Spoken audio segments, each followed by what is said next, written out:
दरअसल हम ना थोड़ा सा शादी कर तब भगवान से चाहता दे और हमरा के बलि के बकरा बना के तोहरा पल्लू से बांध दिल गए 21 दिन और आज 21 दिन खत्म हो गए कचरी। ये सब नाटक है, नाटक।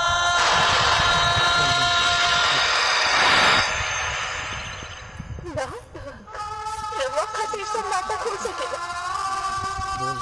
हमार खातिर ना। हम तो रवो के अपन पति परमेश्वर मान चुकल बानी। अरे ते नादान बड़ी रे कचरी, नादान बड़ी। देखे भले के बाप रखे होशियार।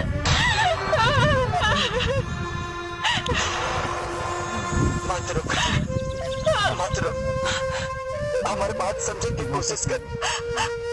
अरे भगवान सिंह तोरा के हर खुशी दे सकेले जौन हम ना दे सकेले कचरी, ना दे सकेले।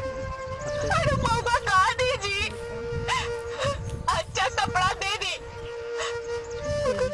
पहनने के सुकून ना। अच्छा खाना दे सकेले मगर मगर स्वाद ना। अच्छा बिस्तर दे सकेले मगर सोने के चैन ना। जी, यदि नहीं सब झूठ बा।